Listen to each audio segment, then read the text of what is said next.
Hello et bienvenue dans le podcast Miminette en selle. J'espère que le premier épisode vous a plu et aujourd'hui je vais continuer à partager mon histoire avec le vélo. Donc voilà, j'ai réussi à apprendre à faire du vélo, à vaincre ma peur. Et franchement c'est une grande victoire. Mais il me manque encore un peu de technique et de confiance sur le vélo et je sais que pour progresser il faut de la pratique. Pour pratiquer, j'ai décidé d'acheter un vélo. Je n'aime pas trop dépendre des gens ni les déranger, donc je voulais quelque chose pour moi. J'ai opté pour un vélo de ville hollandais de chez Decathlon. Pourquoi ce choix? Parce que il était impossible de rester sur une selle qui me faisait mal. J'ai donc choisi un modèle de vélo avec une selle confortable, style fauteuil. En plus, la position sportive de vélo de mon pote ne me convenait pas du tout. Car à ce moment-là, mon niveau sportif était plutôt proche de zéro. J'avais arrêté le sport au lycée, donc ça faisait environ 5-6 ans son exercice sportif. C'était à peu près aussi un an après mon arrivée en France. Une période particulièrement difficile pour quelqu'un qui a décidé de vivre ailleurs et de sortir de sa zone de confort. Psychologiquement, c'était vraiment une période très dure pour moi. En plus de ça, c'était la période de la Covid, avec tout le stress lié aux études et aux attentes de réussite, sans parler d'un entourage peu motivant, un peu dénué de positivité. Le manque de la famille, c'était un sentiment de solitude que je n'avais jamais vraiment expérimenté. Et en plus, il y avait le confinement, les aéroports étaient fermés, je ne pouvais pas rentrer chez moi parce que voilà, les frontières étaient fermées, je ne pouvais pas voir ma famille. Tout ça, c'était beaucoup de paramètres qui rendaient ma vie psychologique et ma santé mentale instable. Et je n'avais aucune échappatoire. Mais il y avait un échappatoire, un très beau, le vélo. Là, je vais peut-être être un peu romantique, mais franchement, c'est le vélo qui m'a vraiment aidé à surmonter tout ça. Même pendant le confinement, je pouvais sortir avec mon vélo, faire des tours et des balades après mes études en ligne.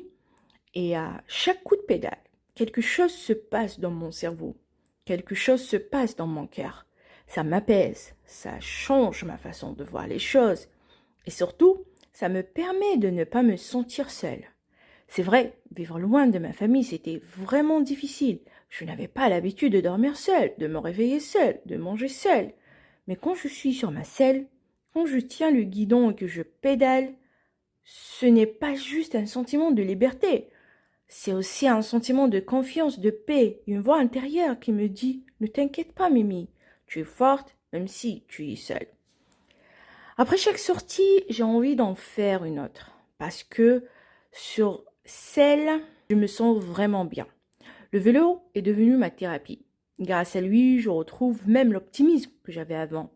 C'est à ce moment-là que j'ai commencé à sentir l'effet positif du vélo sur moi et sur ma santé mentale. Ce n'était pas un vélo de performance, ni de statistiques, ni de concours de kilomètres sur Strava, rien de tout ça. C'était juste prendre son vélo, vider son esprit, recharger ses batteries et se sentir bien. Et là, je commence à me dire que franchement, je m'en balade d'être à l'étranger, loin de ma famille. Désolée maman. Le vélo est devenu mon pied. Le vélo est devenu ma famille. Et là, je commence à rêver, à vouloir faire des trucs de dingo, faire du sale. Mais bon, j'avais toujours ce paramètre de manque de confiance en moi parce que, au fond, je venais de commencer le vélo. J'ai appris le vélo tard. Et dans ma tête, quand on apprend tard, c'est trop tard. Alors qu'en réalité, rien n'est jamais trop tard. Si on veut, on peut. Petit à petit, j'apprends des techniques pour mieux maîtriser ma machine. Mais en vrai, c'était surtout une phase de vélothérapie. Le vélo pour moi, c'était un échappatoire, un moyen de sortir de cette pression psychologique. Je roulais pour me sentir bien, pour récupérer ma force, pour retrouver confiance en moi. Je roulais pour supporter le fait d'être loin de ma famille, d'être seule. Je roulais aussi pour trouver la force pour réussir mon objectif, mes études.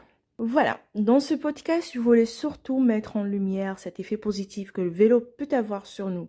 L'évasion, la thérapie, se sentir bien, se sentir fort, sans parler de son aspect sportif, que je garderai pour d'autres épisodes. Avec ce podcast, je veux surtout remercier mon vélo hollandais que j'ai vendu, mais qui a été ma première étape dans ce bike love. Ce vélo m'a appris à aimer cette pratique, à aimer me mettre sur selle et à savourer chaque kilomètre avalé. Bon, avaler des kilomètres, c'était une trentaine à l'époque, mais pour une débutante comme moi, c'était déjà pas mal. C'est la fin de ce podcast. Miminette en selle, épisode 2.